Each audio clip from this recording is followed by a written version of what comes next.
Αυτό που άκουγα είναι οι αρμονικές, οι οποίες εκπέμπουν οικείονες του Παρθενώνα. Και όλοι οι οικείονες όλων των ναών, όλοι οι ναοί εκπέμπουν συχνότητες. Αρμονικές τώρα. Αρμονικές συχνότητες. Τι είναι οι ίδιες οι συχνότητες για όλους τους ναούς ή σε όλους, κάθε ναός έχει διαφορετική συχνότητα? Ναι. Υπάρχουν διαφορετική συχνότητα. Υπάρχει. Αλλά ο κάθε, ως επιτοπλίστων βρίσκονται στην ίδια οξύτητα. Οι συχνότητες τους, αλλά άλλοι έχουν περισσότερες, άλλοι έχουν λιγότερες. Έτσι, ανάλογα τους οικείονες που έχουν. Χωρίς αέρα. Χωρίς αέρα. Και χωρίς αέρα. Ο αέρας πάντα υπάρχει. Εμείς δεν μπορούμε να το αντιληφθούμε.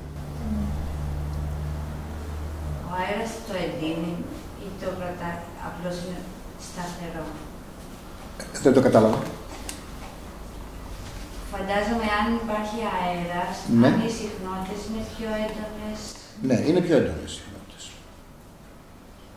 Ο αέρας δημιουργεί την καταδοσμικότητα αυτή, η οποία έρχεται πιο έντονα στο αυτί μας. Μπορούμε να την ακούσουμε, αλλά όταν υπάρχει άπνοια, πάλι υπάρχει κίνηση της ύλης ανάμεσα στους οικείονες. Οπότε πάλι εκπέμπουν συχνότητες.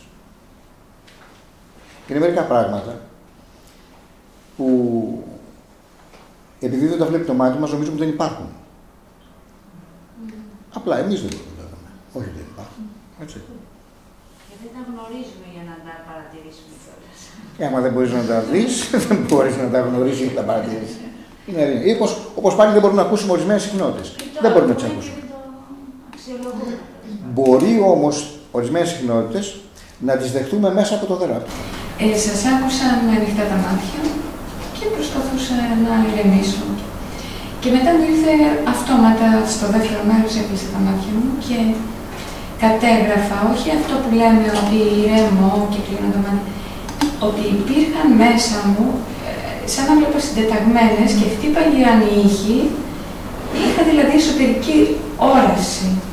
Και χτύπαγαν οι ήχοι σε διαφορετικά σημεία, δηλαδή ήταν τελείως διαφορετική καταγραφή και ο συντονισμός του σώματός μου, του πρώτου μέρους και των υπολείπων.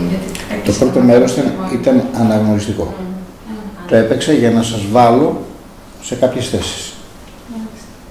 Όλους. Γιατί δεν είσαστε όλοι ίδιοι, ούτε κι εγώ. Είμαστε εντελώς διαφορετικοί όλοι. Έτσι. Λοιπόν, και ο καθένας από εμάς έχει μια ιδιαιτερότητα. Θα πρέπει να ευθυγραμμιστούν οι ιδιαιτερότητες και να παραμείνουν σταθερές για να μπορέσουμε να κάνουμε το ταξίδι μας. Και έγινε το πρώτο μέρος έτσι και τη συνεχεία μπήκαμε στο πλοίο. Η θεραπεία, λέω, έγινε μέσα στο διάφραγμα. Εγώ έβλεπα στο πρώτο μέρος, ήταν σαν να δεν μπορούσα να καταλάβω σε ποιον, σαν να έκανα θεραπεία σε κάποιον, σε κάποιο άτομο. Το πρώτο μέρος ήταν το αριστερό, ακουμπούσα σε αριστερό χέρι στη σκλήνα. Στο δεύτερο μέρος ήταν δεξί πόδι λεκάνη, ένα τρίγωνο στη λεκάνη. Στο τρίτο μέρος ήταν το άλλο μέρος του, ο άνος λογός του στο ύπα, στο σηκώτη και στο διάφραγμα. Και το άλλο χέρι πάλι στη λεκάνη, στο μέσο πλευρά στη λεκάνη. Αλλά ήθελα να έχει περισσότερο. Γι' αυτό είπα ότι η θεραπεία έμεινε μέχρι το διάφραγμα. Πρέπει να φτάσουμε μέχρι το κεφάλι. Θα φτάσουμε, στο μέλλον θα φτάσουμε. Δεν είναι νόμος. Πρέπει να κινείσαι σύμφωνα με τον γραμμικό χρόνο στον οποίο ανήκουμε. Αν σταματήσω να κινούμε πάνω σε αυτό, τότε πολύ δύσκολα θα μπορέσω να σας μετακινήσω εκεί που πρέπει.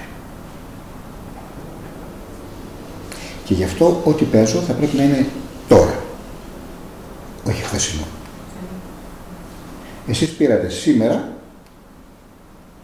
το τώρα, το οποίο αυτό είναι κάτι που σας γείωσε, σας δραστηριοποίησε, σας δόνησε. Αυτό θα το έχετε πλέον. Αυτό είναι η κληρονομιά σας. Το πήρατε, το αποκτήσατε και θα το έχετε. Και όποτε το θέλετε, και το έχετε ανάγκη, θα το καλείτε.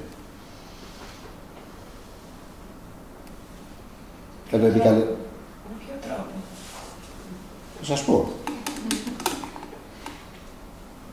Έχω φέρει κάποια CD μαζί μου. Θα μπορούσατε να έχετε τα CD αυτά και να τα χρησιμοποιείτε. Ο τρόπος που τα χρησιμοποιούμε αυτά είναι το πρωί που ξυπνάμε, το μεσημέρι κατά τη διάρκεια του φαγητού και στη συνέχεια μετά το φαγητό για μισή ώρα και πριν τον ύπνο.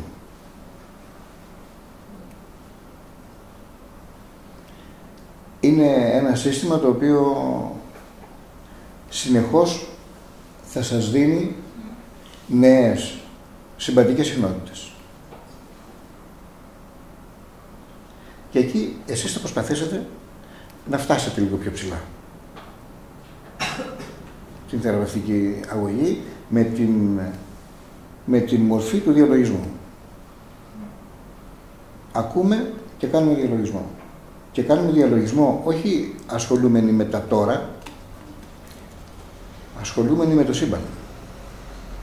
Κλείνουμε τα μάτια, δεν σκεφτόμαστε για τίποτα επίγειο και φεύγουμε.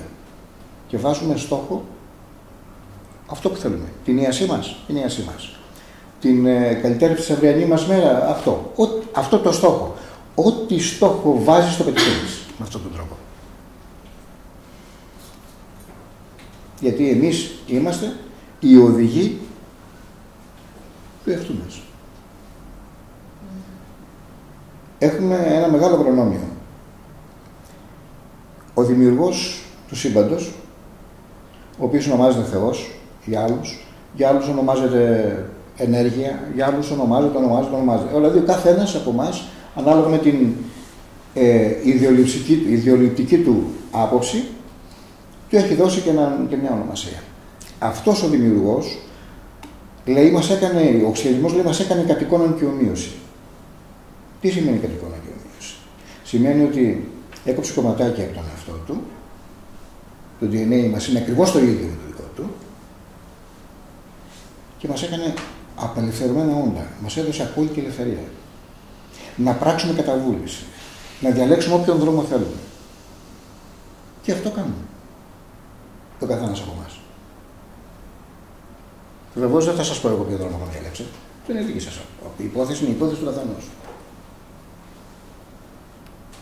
Πάντως ο δρόμος του φωτός είναι ο αιώνιος δρόμος, ο οποίος είναι η πνευματική τροφή, η οποία δεν θα στερέψει ποτέ.